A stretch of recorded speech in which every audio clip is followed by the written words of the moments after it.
Souleymane Niang. Après Ndengler, il y a quelques semaines, Nguyen, plus récemment, c'est au tour de Notogui Diama de dire non à l'attribution de terres à un projet d'agrobusiness.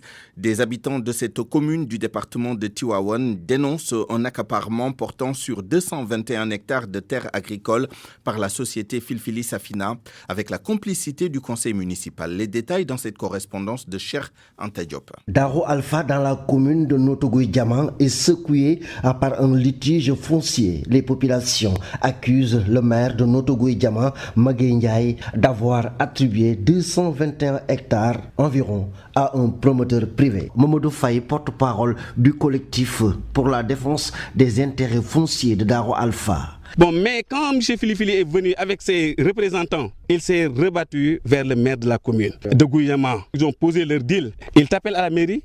Ils te disent que maintenant, votre champ a été mesuré, venez prendre votre argent. Quel argent? Quand le gars il vient, il nous dit que bon, l'hectare c'est à 1 500 000, soit 150 francs le mètre carré. Devant la panique, et il finit par céder. Pourquoi? Parce qu'on lui dit que c'est Filifili. C'est un puissant, alors vendez les terres, sinon vous allez perdre. Et devant cette menace-là, quelques populations ont cédé leurs terres. Mais la majeure partie ont refusé de céder leurs terres. Ce qu'il a fait, il a fait une délibération dans une première de 72 hectares, puis 102 hectares, sans pour autant consulter les populations. Les habitants de Daro Alpha interpellent directement le chef de l'État pour trouver une solution à ce problème avant que l'irréparable ne se produise. Magueye, nous allons user de tous les voies de recours. Nous saisissons la Cour suprême pour casser cette délibération et recouvrer nos terres. Selon les habitants de Daro Alpha, le fait d'avoir attribué ces terres à ce promoteur privé tue l'agriculture qui faisait vivre plusieurs milliers de paysans dans la zone. RFM Thiès, Cheikh Anta Diop. Réponse du maire de Notogui Diama, Magueye Ndiaye, assure que la délibération s'est faite en toute légalité. Il ajoute que certains paysans ont même signé un protocole pour vendre leurs terres. Magueye Ndiaye, au micro de Cheikh Anta Diop. Ce qu'ils disent de ce projet n'est pas vrai. Ça, c'est des décharges que des personnes conscientes ont donné leur carte d'identité et ont reçu leur somme venant du projet Filifili. Ils ont vendu leurs terres. Voilà. Ils ont reçu leur dû venant de ces terres. Maintenant, le problème qui se pose, c'est qu'il y a quelques personnes qui veulent créer un collectif parce qu'ils ont entendu parler de Ndengler. Ce projet-là, depuis 3 ans, le Filifili a commencé à exploiter.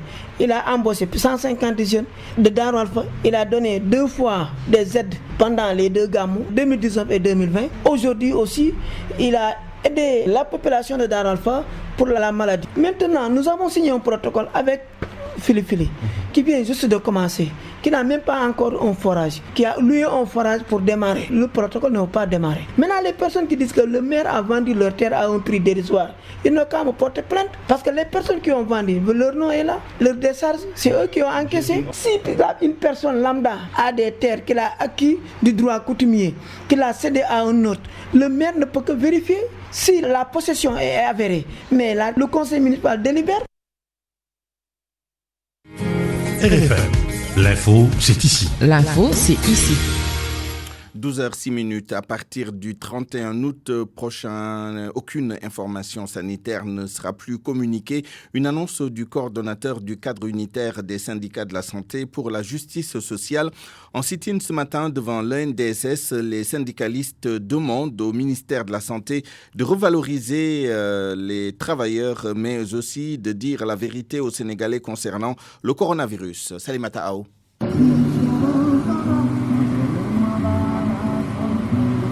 Le secteur de la santé va très mal. Un diagnostic du cadre unitaire des syndicats de la santé et de la justice sociale. Ils veulent la revalorisation des agents de santé. Chersek est le porte-parole. C'est montrer à l'autorité d'abord que nous existons. Parce que les points de revendication, c'est quoi?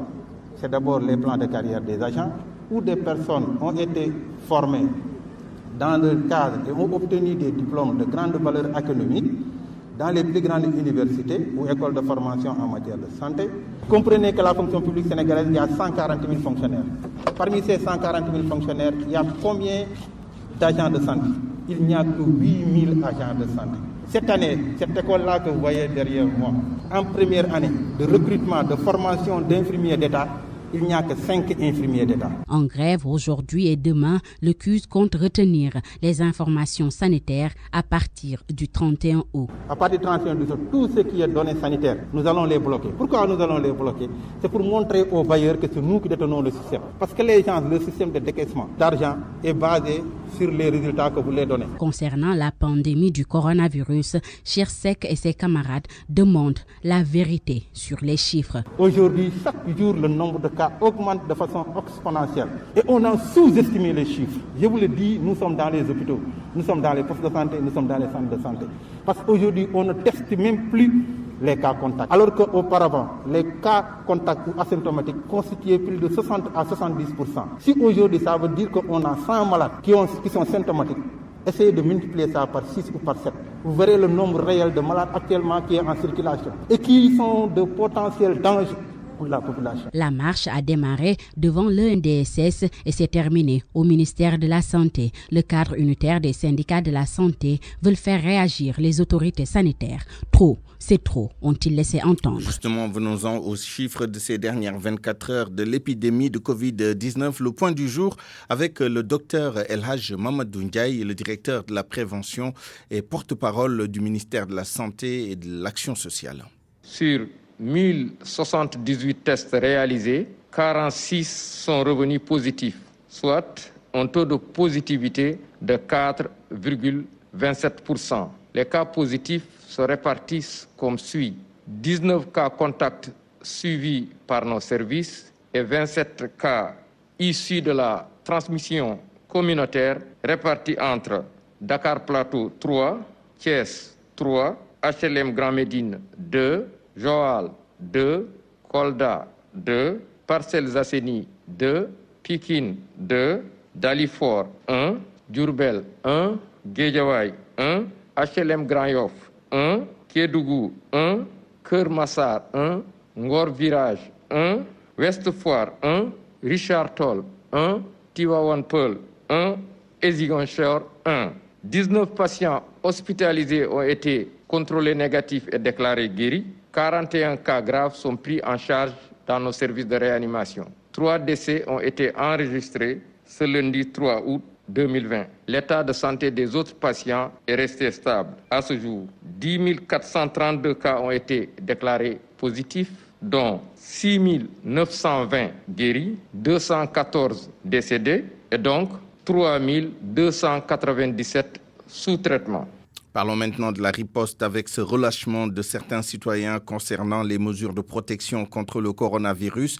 Au tribunal de Dakar, le dispositif sanitaire est toujours de rigueur, notamment le port du masque et le respect de la distanciation sociale.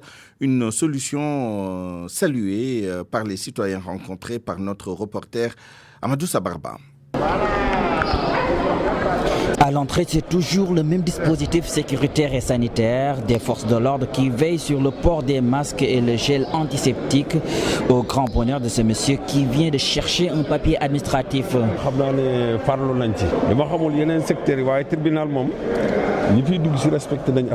Même dans les salles d'audience, ces mesures sont de rigueur, selon Maître Moustapha Dieng. Nous l'apprécions positivement. On voit véritablement que les citoyens sénégalais, quand même, font tout pour respecter les mesures barrières édictées par les autorités sanitaires. Cela est une bonne chose et nous souhaitons vivement que ça continue, en tout cas, particulièrement au niveau du tribunal de grande instance de Dakar. Emmanuel Diatta, quant à lui, exhorte les populations au respect de ces instructions sanitaires. Pas d'appréciation particulière, sinon que je me réjouis de voir que ici les mesures sont appliquées. Aujourd'hui, nous n'avons pas les moyens curatifs. En tout cas, nous n'avons pas encore trouvé de médicaments aptes à endiguer cette maladie. Donc, les mesures barrières, il ne faut pas les abandonner. Si au niveau du tribunal, on maintient le respect des mesures barrières, moi je m'en réjouis. Un relâchement est noté sur les mesures sanitaires contre le coronavirus au tribunal de Dakar. Ces instructions du ministère de la Santé et de l'Action sociale sont toujours de rigueur.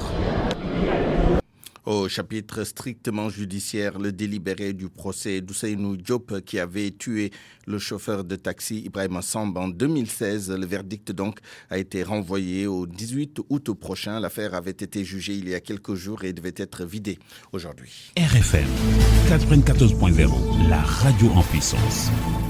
Le ministre des Pêches et de l'Économie maritime précise qu'il n'a attribué aucune licence de pêche depuis son arrivée à la tête de ce département. Il révèle aussi que le processus d'audit du pavillon Sénégal est en cours. Selon Abdoul Alioune Ndoye, l'appel d'offres international a été lancé pour la sélection des cabinets d'audit. Le ministre des Pêches et de l'Économie maritime était l'invité des RFM Matin. Cette commission a rendu ses travaux. Nous sommes basés sur ces travaux, nous avons pris nos décisions. Voilà pourquoi je dis cette question est vraiment derrière nous. Et il n'est pas sorti de cette commission de nouvelles licences. Il en est sorti d'un seul avis favorable qui s'adressait à une entreprise qui demandait un changement d'option. Tous les acteurs de cette commission, estimant que cette option demandée était plus sélective, ont donné leur avis favorable. Le ministre que je suis les a suivis. Sinon, il n'y a pas donc de nouveauté derrière. Récemment, vous avez instruit vos services de mener un audit du pavillon Sénégal, mais aussi de rejauger les bateaux concernés. Où en est cet audit? Quels sont les résultats? J'ai instruit effectivement que l'audit du pavillon soit fait. Parce que tout ça, nous, on veut bien savoir finalement qui fait quoi dans nos mers, etc. Donc, cet audit du pavillon, je l'ai instruit à l'agence nationale, l'ANAM, qui est donc un peu l'autorité maritime chargée de ces questions. Donc je crois qu'ils ont lancé leur procédure de sélection des cabinets, parce qu'il faut quand même des experts pour ces questions-là, pour faire cet audit-là. Et on prendra le temps nécessaire pour avoir un audit, en tout cas, qui soit utile, pour savoir justement quel est ce pavillon-là. Mais ce n'est pas la seule chose, c'est-à-dire une fois l'audit fait, le rejoindre également des navires, parce que nous voulons, voilà, ça aussi, ça fait partie des instructions que j'ai données, mais aussi le fait de mieux outiller la recherche. Il est 12h14 et vous écoutez le grand journal sur la RFM. Au lendemain de l'attaque du siège du quotidien Les Échos par des individus non encore identifiés mais soupçonnés d'être des proches de Serigne Moustapha Sy, ce mardi donc à 13h, la coordination des associations de la presse sénégalaise se rend sur place pour dénoncer la mise à sac des locaux du journal. Depuis hier, les réactions se succèdent pour condamner cet acte de vandalisme et pour réclamer l'arrestation des auteurs. Selon les premiers éléments recueillis, il s'agirait de proches du leader des Moustarchidines Wal Moustarchidati qui n'ont pas apprécié que Les Échos aient annoncé que Moustapha Sy serait atteint de Covid-19 et serait hospitalisé. Dernière réaction, celle des éditeurs de presse en ligne, l'appel qui trouve inacceptable que dans un état de droit, des journalistes soient agressés pour leurs écrits ou que des entreprises de presse soient mises à sac pour la publication d'une information. Je vous rappelle que la police a ouvert une enquête et les éléments de la police scientifique se sont rendus sur les lieux hier. Justement, la communication de la police en question, pourquoi la mayonnaise ne prend toujours pas? Les responsables du bureau des relations publiques de la police nationale sont très souvent éphémères au poste et la gestion de certains dossiers fait polémique. Des spécialistes tentent d'apporter une réponse à la question et tous s'accordent pour dire que les compétences en communication font défaut. Dossier réalisé par Georges Déthié-Diop. Une instabilité au poste, des sorties qui font très souvent en polémique.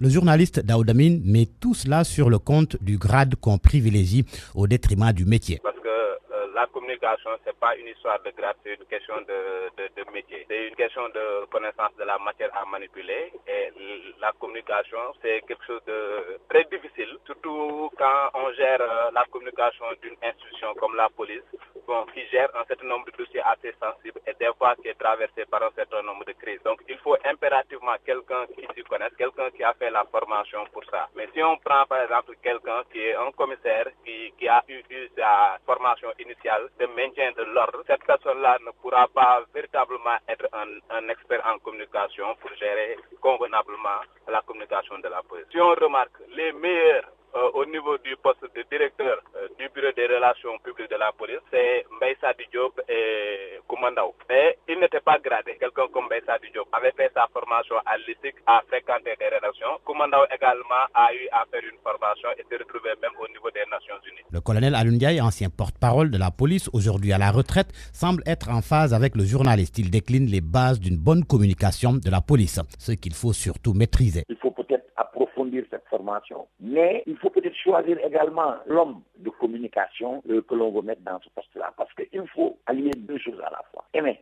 la communication. Deuxièmement, il faut savoir sur quoi on communique. C'est-à-dire qu'il faut connaître la police, il faut connaître le métier du policier, il faut avoir l'expérience du policier il faut connaître le Sénégal sociologiquement pour pouvoir parler aux gens. Donc tout ça, c'est pas facile. Il faut peut-être simplement valoriser le poste. D'abord, valoriser le poste, le faire aimer et motiver comme il se doit. Celui qui doit prendre cette charge-là. Pas que ça, selon Daoudamine, il faut former les personnes à qui l'on confie la communication. D'avoir au moins une formation initiale avant de pouvoir gérer la communication. C'est pas parce qu'on est commissaire qu'on est forcément un bon communicant. Je pense que le problème de la police, c'est véritablement ça. Et dans les autres entités, on voit qu'il y a des efforts qui sont faits, que ce soit au niveau de l'armée, que ce soit au niveau de la gendarmerie. Il y a des efforts qui sont faits pour amener ceux qui sont amenés à gérer leur communication à faire une formation, même dans les rédactions. Il était d'ailleurs préconisé la mise sur pied d'une direction de la communication comme dans l'armée et la gendarmerie, idée qui n'a jusque-là pas connue de suite. Après la communication, les télécommunications, à noter cet après-midi à 15h30, la conférence de presse organisée par Orange, la société Orange, la Sonatel, ici à Dakar, sans nul doute, seront également évoqués les derniers événements par rapport aux tarifs et à la qualité du service de cette société. En tout cas, à Kolda, Kolda est l'une des localités où le réseau de la téléphonie mobile est très mauvaise et de très mauvaise qualité et les usagers ne cessent de se plaindre de la cherté des prix de leurs produits. Abdoulaye Diallo. Alors, réseau réseau bi baaxul waaw xam naa li ma réseau bi tey moom baaxul de rey moom réseau bi baaxul réseau au moƴƴaani le réseau est de mauvaise qualité. Ces termes sont très fréquents dans la communication téléphonique des Koldois. Les usagers ne cessent de décrier la qualité du réseau de la téléphonie de Orange. Sekou Diaby, conseiller municipal à Dabo, est de cela. Bon, à Kolda, des fois, et à l'horizon normal, des fois, il n'y en a pas. Surtout moi qui se déplace souvent à Témanto, je n'ai pas de réseau normal. Là-bas, on ne reçoit pas de réseau. Surtout avec le WhatsApp. Alors, tu ne peux pas parler avec tes parents. Il y a souvent des problèmes de réseau. Ouais, c'est à Kolda, de fait, mais si j'allais à Témanto, à 50 km de Kolda, c'est des problèmes.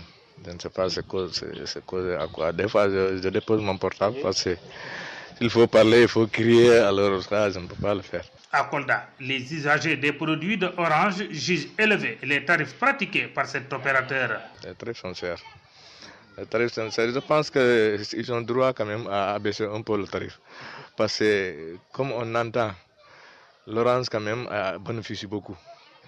Donc l'intérêt qu'ils bénéficient, c'est les clients qui les apportent. Donc eux aussi, ils doivent penser aux clients. Eu égard à ces manquements dus à Orange, les clients ne cessent de se bousculer ces derniers jours devant les portes de l'opérateur Free. RFM Kolda, Abdoulaye Diallo. Une note nécrologique pour refermer cette page nationale. Le professeur Moustapha Sourang est décédé hier à l'âge de 71 ans. Il fut ministre de l'Éducation pendant plusieurs années. Son successeur à la tête du département, Khalidou Diallo, garde de lui l'image d'un homme de paix très ouvert. Il souligne que le professeur Moustapha Sourang est à l'origine de plusieurs réformes et acquis dans le système éducatif. Khalidou Diallo témoigne au téléphone de El Hadj Ndiogou Diène. Lorsqu'il a été nommé ministre de l'Éducation nationale, et je trouve que j'étais également chargé des revendications du Sud-Est, et même secrétaire général adjoint et secrétaire général du Sud-Est. Là encore, j'ai beaucoup travaillé avec lui, et c'était un homme ouvert.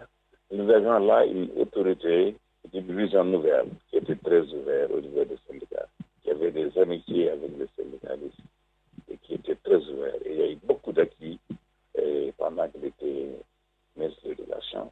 Et même lorsque j'ai été encore nommé conseiller du président sur les questions syndicales, vous voyez, je travaille avec lui. Ensuite, bien sûr, en juin 2008, je l'ai remplacé sur les questions d'éducation nationale, parce qu'il embrassait à la fois l'enseignement supérieur et l'éducation nationale. Là encore, je pense que j'ai suivi son œuvre et j'ai beaucoup travaillé au niveau des infrastructures de l'éducation, au niveau de l'élargissement de la carte universitaire et de la carte scolaire, mais également au niveau de l'amélioration des conditions de l'enseignement.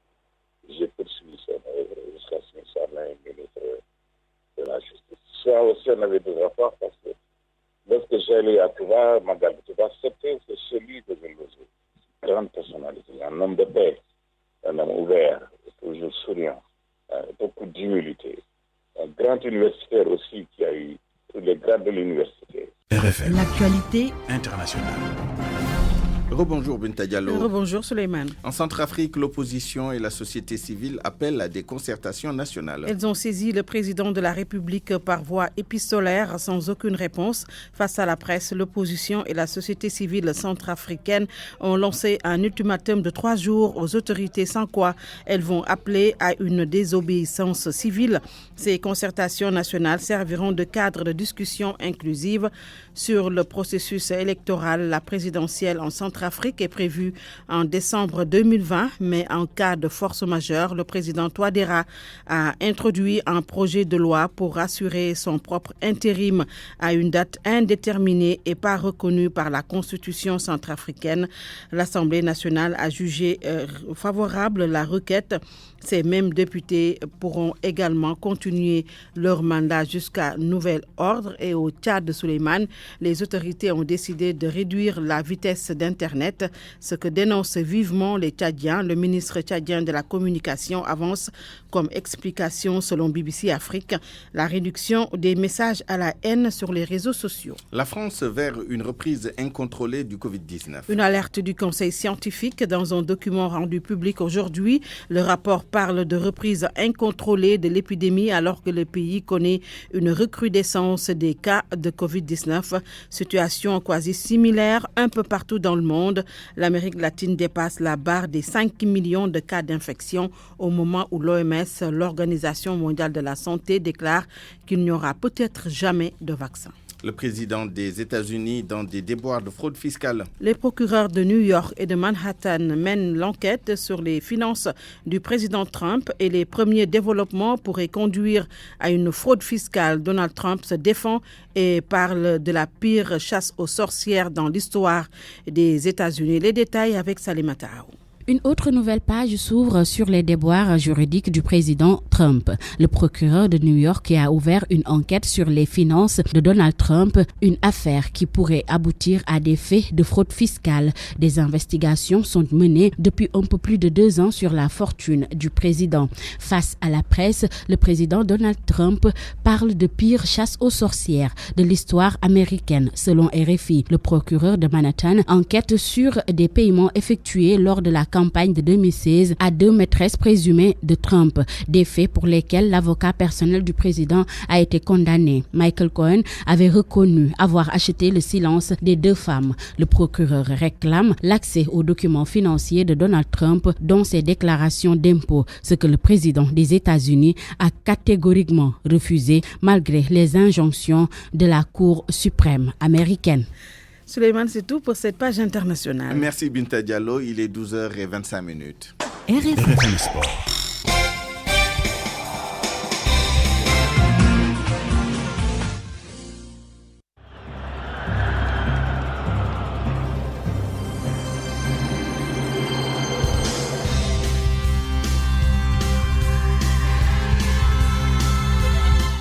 La synthèse de l'actualité sportive avec Malal Diagne Junior. Le coronavirus continue de faire grincer la machine du sport mondial. Ainsi, la rencontre amicale qui devait opposer l'Olympique de Marseille à Montpellier ce mercredi a été annulée par mesure de précaution sanitaire selon les responsables des 2 équipes françaises. L'Europe du football reste également dominée par les préparatifs des 8e de finale de la Ligue des Champions. Avec cette bonne nouvelle pour les supporters des Bianconeri de la Juventus, Paolo Dybala, l'Argentin, sera bien de la partie pour affronter l'équipe de Lyon. Le technicien Mauricio Sarri l'a convoqué dans son groupe pour ses 8e de finale prévus vendredi. 2 autres Français sont également convoqués par le technicien italien. Il s'agit de Adrien Rabiot et de Blaise Matuidi pour affronter l'Olympique lyonnais. L'autre équipe française de ce 2e tour de la Ligue des Champions, le Paris Saint-Germain, part quant à elle avec les faveurs des pronostics de Carlo Ancelotti. Face à Atalanta, le technicien italien estime que l'équipe de Thomas Tuchel est suffisamment outillée au niveau de son groupe pour sortir victorieuse de cette rencontre. L'entraîneur de Everton en Angleterre, qui a également dirigé cette équipe parisienne, estime que l'expérience acquise durant ces 3 dernières années peut permettre à l'équipe parisienne de franchir ce cap. La Ligue des Champions, c'est également cette affiche qui retient beaucoup d'attention. Celle-là qui va opposer l'équipe de Manchester City de Pep Guardiola à l'équipe de Zinedine Zidane, le Real de Madrid. Les Merengues, champions d'Espagne en titre, auront à cœur de franchir cette étape pour aller en quart de finale de la C1. Une compétition que l'équipe de Zidane connaît très bien. Mais face à l'équipe de Pep Guardiola, la mission s'annonce difficile selon certains techniciens. Pour atterrir à l'aéroport Blaise Diagne de Diass pour mettre fin à cette page des sports, parlons de la participation des équipes sénégalaises aux prochaines compétitions africaines. Le Stade Quotidien nous informe dans sa livraison du jour que Teungueth FC et le Jaraaf de Dakar ont finalement accepté la proposition de la Fédération sénégalaise de football d'être les 2 représentants du football sénégalais pour ces joutes africaines. Les 2 formations, celle la même de Rufisque et le Jaraaf de Dakar, ont accepté la proposition de la fédération. Le Sénégal sera donc bien présent dans ces compétitions. Reste à savoir maintenant comment préparer ces équipes pour être en forme au moment opportun. Les bonnes nouvelles s'enchaînent également pour le football sénégalais, avec l'arbitrage de la prochaine Coupe du Monde prévue au Qatar en 2022. On nous informe que Maguette Ndiaye est parmi les 6 arbitres africains présélectionnés pour officier à cette compétition mondiale. Merci Malal Diagne Junior. À 12h28 à présent, Coronews, l'actualité de la pandémie de Covid-19 au Sénégal, en Afrique et dans le monde avec Koumba Sandiane Faye. Ce mardi 4 août 2020, le Sénégal enregistre encore 3 nouveaux décès et 41 cas graves sont en réanimation. Sur 1078 tests réalisés, 46 sont revenus positifs au coronavirus, soit un taux de positivité de 4,27%. Selon le ministère de la Santé, 19 patients ont été testés négatifs et déclarés donc guéris. Depuis le début de la pandémie, le Sénégal compte donc 10 432 cas positifs, dont 6 920 guéris, 214 décès et 3 297 sous traitement. Concernant les compatriotes résidant en Italie qui désirent venir au Sénégal, il est désormais obligatoire de faire le test de la Covid-19 une semaine avant le voyage et se munir d'une autorisation d'embarquement. Selon un communiqué signé par l'ambassadeur du Sénégal en Italie, le docteur Papa Abdoulaye Seck. En Afrique, les pays les plus touchés restent l'Afrique du Sud, l'Algérie, l'Égypte. Le premier pays enregistre à ce jour 516 862 cas avec 8 539 décès. L'Algérie enregistre 31 972 cas avec 1239 décès. Dans ce pays, 507 nouveaux tests positifs ont été effectués. En plus, il y a eu 8 décès. En Égypte, on compte 94 640 cas et 4 888 décès. Dans ce grand pays de l'Afrique du Nord, on déclare 157 cas et 23 morts. Aux États-Unis, le nombre de nouveaux cas quotidiens explose toujours. Il s'élève aujourd'hui à 47 576 contaminations recensées ces dernières 24 heures. Ce mardi 4 août, le pays compte 4 649 102 cas. Le nombre de décès ce jour est de 469 morts en 24 heures, soit 154 471 décès au total. Les régions les plus touchées sont la Californie, le Texas, la Floride et l'État de New York qui, eux 4, regroupent plus de 39% des cas. Le bilan continue de s'alourdir au Brésil avec toujours un nouveau nombre élevé de nouvelles contaminations. 16 641 cas. Le Brésil enregistre ce mardi 561 décès en 24 heures. Le pays déclare 2 750 318 cas recensés au total et 94 665 décès au total. Selon des chiffres donnés par le gouvernement brésilien, le président brésilien, désormais rétabli du coronavirus, a affirmé même qu'il pouvait avoir de la moisissure dans les poumons. En France, le dernier bilan fourni par les autorités sanitaires concernant la pandémie de Covid-19 fait état d'au moins 191 295 cas confirmés et de 30 294 morts au total. En Italie, on note 159 nouveaux cas ces dernières 24 heures, notamment dans le nord du pays. On compte 12 décès de plus en 24 heures. Il est désormais de 35 166 au total depuis le début de l'épidémie. Au Royaume-Uni, le bilan est toujours élevé. Le pays comptabilise 938 nouveaux cas en 24 heures avec 305 623 cas au total. La Grande-Bretagne a même signé un accord d'approvisionnement pour 60 millions de doses d'un éventuel vaccin Covid-19. Le déconfinement est stoppé en Angleterre face à la hausse des cas positifs. L'Espagne reconfine de plus en plus de villes. La France envisage une refermeture des frontières et Jean Castex, le Premier ministre, déconseille aux Français de se rendre à Catalogne. Ce mardi 4 août, le virus Covid-19 touche 18 485 702 cas confirmés et fait au total 700 592 morts dans le monde. L'OMS alerte sur l'aggravation de l'épidémie. Certains pays même ayant contenu la pandémie font face à de nouvelles vagues de contamination inquiétantes. RFM, la presse du jour. La presse de ce mardi 4 août 2020, lue et commentée par Georges Déthié-Diop.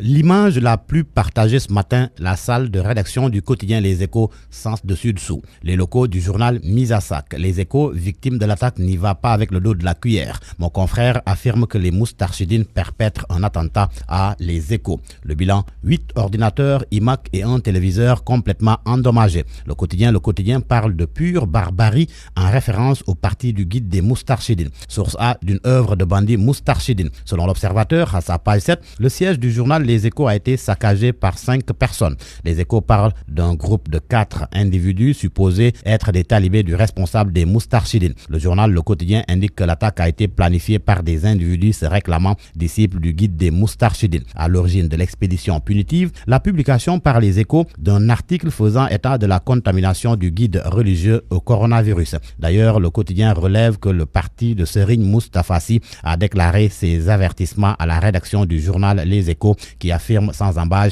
que le responsable des jeunes du PUR, Habib Ndiaye, revendique l'attentat. En tous les cas, Le Quotidien et Les Échos informent que la section de recherche de la gendarmerie a ouvert une enquête pour démasquer et arrêter les auteurs de l'agression. En attendant qu'on mette la main sur eux, les acteurs des médias s'indignent et Les Échos rapportent leur réaction. Reporters sans frontières exigent toute la lumière. Les patrons de presse dénoncent une agression ignoble. Le Synpics parle d'actes barbares et abjects. Le Forum civil déplore un acte de vandalisme. Ousseynou Dieng, directeur de la communication, indigné. La stratégie de lutte contre le coronavirus. Le khalife général des Tidjanes remet ça. Serigne Babacar Sy Mansour demande aux autorités de dire la vérité aux Sénégalais. Ces propos font d'ailleurs l'objet de la une de Vox Populi, mais également de Wa Grand Place. Selon le marabout, la population n'a pas encore compris la gravité de la situation. Le khalife des Tidjanes s'exprimait hier lors de la levée du corps de Mansour Kama. Et à la suite du guide religieux, le Témoin note que face à l'avalanche de décès intervenus ces derniers jours, les statistiques gouvernementales apparaissent bien ridicule. Et à l'évidence, affirme mon confrère, le gouvernement ne dit pas la vérité aux Sénégalais à propos du coronavirus. Comme d'ailleurs le dit ouvertement le khalife des Tidjanes. Selon le Témoin, entre les chiffres officiels et la réalité des cimetières, le doute est plus que permis. En tous les cas, pour ce qui est de la stratégie de lutte, Sud Quotidien indique que des spécialistes désavouent la politique de l'État. Le journal fait savoir que le professeur Cheikh Mbakelo a déclaré que nous allons vers des lendemains incertains. Et le directeur des laboratoires au ministère de la Santé, le professeur Amadou Maktargué, a désapprouvé cette tactique assez passive de l'État. Quant au directeur de la prévention, ajoute Sud Quotidien, il a réfuté cette thèse articulée autour d'une prise de conscience populaire soutenue par Diouf Sarr en optant pour le durcissement des mesures contraignantes pour le respect des règles barrières édictées par le ministère de la Santé. Une chose pour le moins sûre aux yeux du quotidien LAS est que la Covid-19 est apparemment devenue un mythe pour certains Sénégalais qui, depuis la levée de l'état d'urgence le 29 juin dernier, toisent le virus en faisant fi des règles règles de distanciation sociale et des mesures barrières. Le journal de conclure que la stupeur cède ainsi à l'amusement et tout porte à croire que l'État mise sur l'immunisation collective. Le coronavirus et l'absence d'évacuation sanitaire, enquête constate que les VIP font face aux dures réalités locales. En effet, note le journal, coincé dans le pays depuis le début de la pandémie, certains VIP qui avaient l'habitude de se rendre à l'étranger, même pour des check-ups, ont dû se rendre compte des dures réalités du système sanitaire national. Plateau au rabais, personnel insuffisant, conditions d'hygiène peu reluisantes, enquête parle d'un système sanitaire comateux. Et le professeur Abdoul Khan, cardiologue, confie qu'il n'y a aucune spécialité où l'on est optimal de A à Z. Quant au docteur Omar Boun Khattab Thiam, il déclare que cette crise devrait constituer un déclic, mais on risque de passer encore à côté. Le rappel à Dieu du khalife général des Niassènes. Le Soleil informe que le chef de l'État se rend samedi chez Maï à Medina Baye. Le quotidien gouvernemental fait savoir que Macky Sall, après l'hommage rendu avant-hier au défunt bâtisseur, Cheikh Ahmed Tidiane Niasse, a eu hier un long et émouvant entretien avec son successeur, Cheikh Maï Niasse. Cheikh Mohamedou Maï Niasse, un homme ouvert et généreux selon l'I quotidien. La crise à la Société africaine de raffinage à présent, l'observateur révèle que les difficultés sont minutieusement étudiées au palais et le chef de l'État prend très au sérieux l'actuelle traversée du désert de la Sahara. Selon l'Obs, le président Sall serait en train de trouver un plan de sauvetage à la raffinerie pour éviter des délestages à la Sénélec. Macky Sall, qui sous un autre aspect refuse de solder pour Wade, c'est ce qu'affirme à sa une Source A. C'est à propos des dettes dues aux hôpitaux dans le cadre du plan Sésame. Mon confrère écrit que l'actuel locataire du palais refuse même en rêve de payer les factures antérieures à la création de la couverture maladie universelle. Quant aux établissements publics de santé, ils exigent le paiement des créances au nom du principe de la continuité de l'État. Les sports pour terminer, à la une de Record, retour annoncé en Angleterre, Ghana quitterait le PSG après la Champions League. Selon le journal, Idrissa Gana Gueye n'est pas au mieux au PSG. Son entraîneur a évoqué son cas après le succès face à Lyon en Coupe de la Ligue vendredi dernier. En coulisses, ajoute le journal, les dirigeants parisiens s'activeraient pour un départ du milieu de terrain international sénégalais après la Ligue des Champions. À la page de titre du journal Stade, Champions League, Europa League, Ligue 1, un mois d'août fou de foot. 26 matchs couperés en 19 jours. À vos kiosques et bonne lecture. Parole aux auditeurs. L'actualité, qu'en pensez-vous? À 12h38, bienvenue à Point de vue. Aujourd'hui, nous discutons des aspects communicationnels et socio-anthropologiques de la riposte au Covid-19. Et pour en parler, qui de mieux que le professeur Djibi Diakhaté, sociologue. Professeur, bonjour. Bonjour. Et Falilou Ba, expert en communication, docteur en communication sociale et du changement de comportement. Monsieur Falilou Ba, bonjour. Bonjour. Alors d'abord, docteur Djibi Diakhaté, pourquoi malgré tous les efforts de sensibilisation, de communication, les porte-à-porte, toutes les techniques connues de communication et de sensibilisation, on continue à faire dans le déni pour ceux qui sont contaminés, la stigmatisation à l'encontre de ces personnes et de leurs proches? Pourquoi ça ne prend pas? Pourquoi la sensibilisation ne prend pas? Est-ce qu'il y a des explications qui vont au-delà de la simple lecture superficielle des stratégies de communication? Est-ce que le mal n'est pas dans la sociologie, la sociologie de notre pays, ou alors il ne faut-il pas aller chercher dans la socio-anthropologie pour régler le problème? Je crois qu'il y a plusieurs facteurs qui expliqueraient cette situation de relâchement ou simplement de refus de contestation qui caractérise une bonne partie de la population. En réalité, il y a d'abord au niveau des institutions une position qui n'a pas été très stable.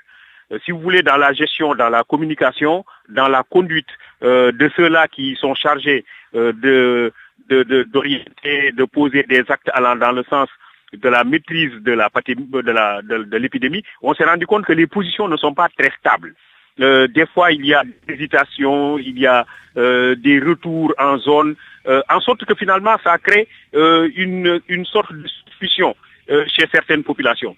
La deuxième chose qui me semble importante, c'est la communication qui jusque-là a été verticale et qui, avec le déplacement de paradigme, est restée quand même verticale. On parle de sensibilisation de proximité, on parle de communication de proximité, mais en fait, on n'a pas senti une prise en charge de la chose par les... Par exemple, lorsque au niveau du ministère, on déploie des relais pour mener la communication, la sensibilisation, pour faire du porte-à-porte.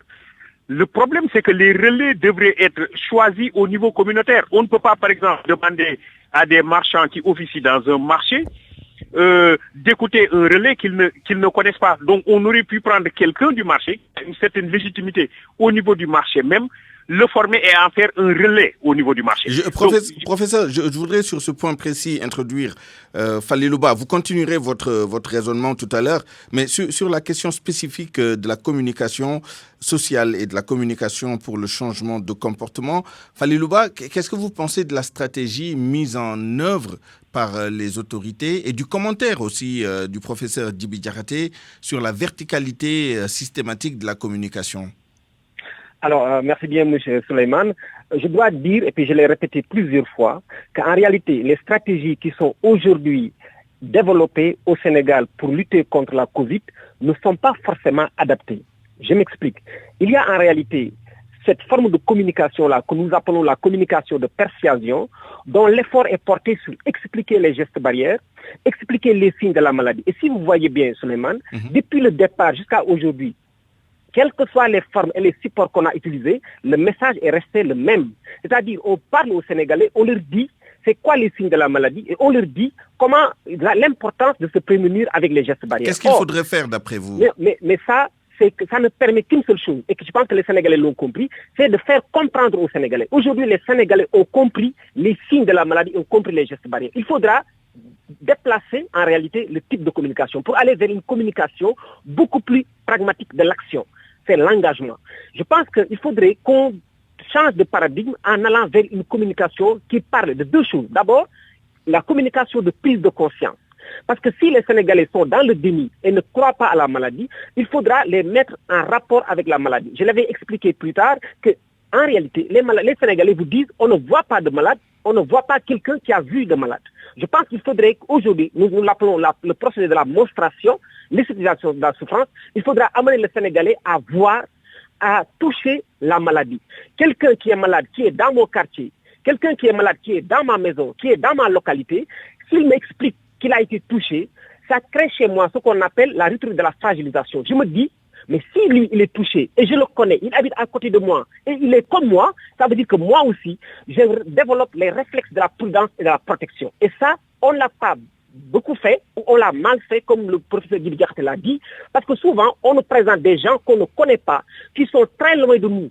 Or, je ne douterai pas de la parole de mon parent proche, de mon ami proche et de mon voisin proche. Encore faudrait-il que ce parent proche accepte d'avouer, c'est un mot chargé d'ailleurs, de déclarer, de témoigner de sa maladie et du fait qu'il est guéri et que au-delà de quelques gènes, ça n'a pas eu plus de conséquences sur lui.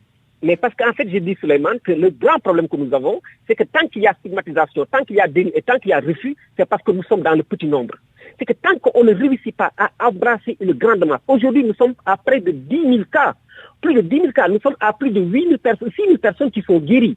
Je pense que l'effort doit être axé autour de ces personnes-là pour les amener à accepter de faire une contribution citoyenne en parlant avec leurs proches, leurs voisins, leurs amis, parce que ces gens-là, on ne saurait douter de ces personnes. Alors ça, c'est une proposition très pratique, donc faire parler les guéris et faire cette communication de pair à pair. Les mettre au devant de la scène et les donner la parole. Très bien. C'est eux qui doivent le dire. Oui. Très bien.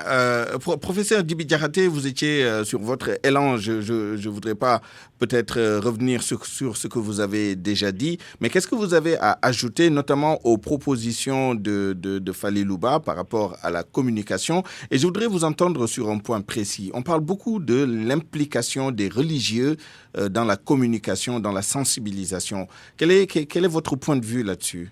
Oui, je crois qu'il y a une force que le Sénégal a, donc le pays dispose de ressources fortes qu'on n'a pas suffisamment exploitées.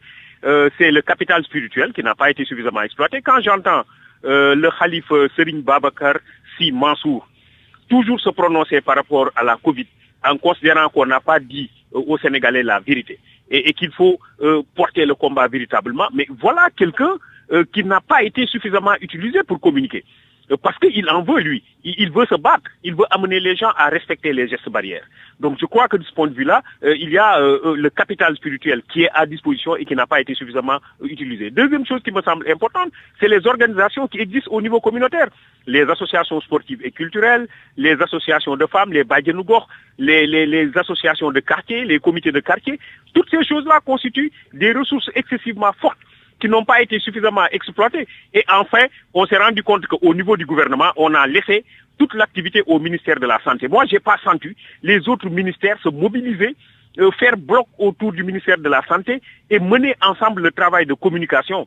S'il y a une communication au niveau strictement médical, il y a une communication peut-être au niveau commerce, au niveau hygiène de vie, au niveau, je ne sais pas moi, diplomatie, et tous ces ministères au niveau sécurité, tous ces ministères-là devraient mobiliser peut-être le service de communication, les mettre à la disposition du ministère de la Santé et qu'on sente une force gouvernementale stable, orientée autour du combat contre le coronavirus. C'est pourquoi je dis l'instabilité de la position, la fragilisation de la position institutionnelle constitue un élément qui amène les gens à soupçonner et à se poser des questions. Très bien. Et donc il faudrait peut-être beaucoup plus d'entrain, beaucoup plus d'allant, beaucoup plus de force, beaucoup plus, parce c'est le président de la République qui avait parlé de guerre.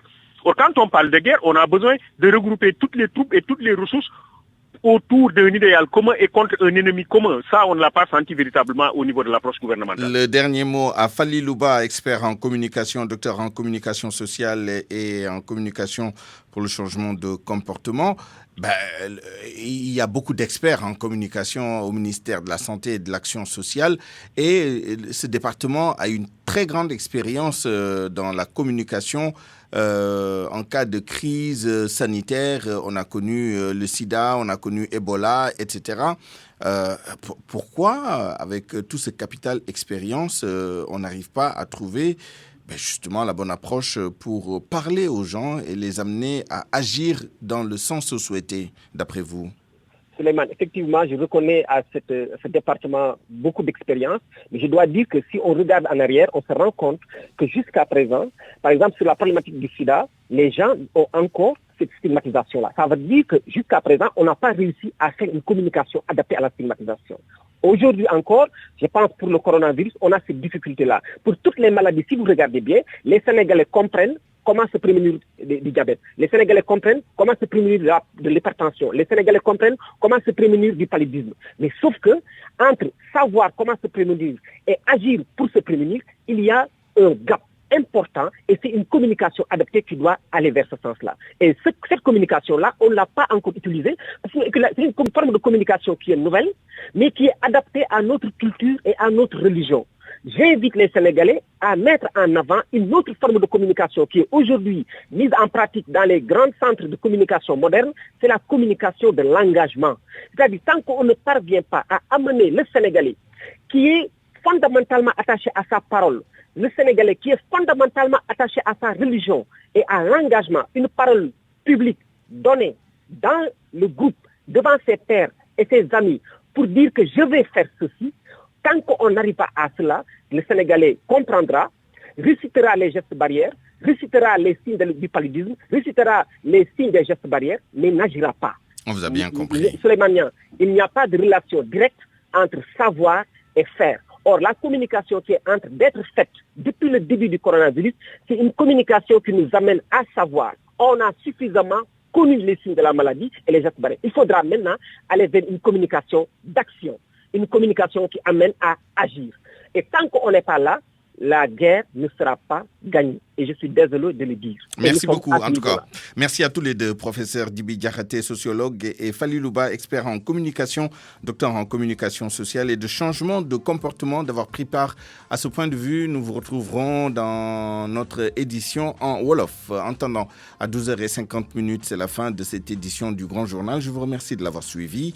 Merci à toute l'équipe qui l'a réalisé et qui m'a permis de vous la présenter à 13h.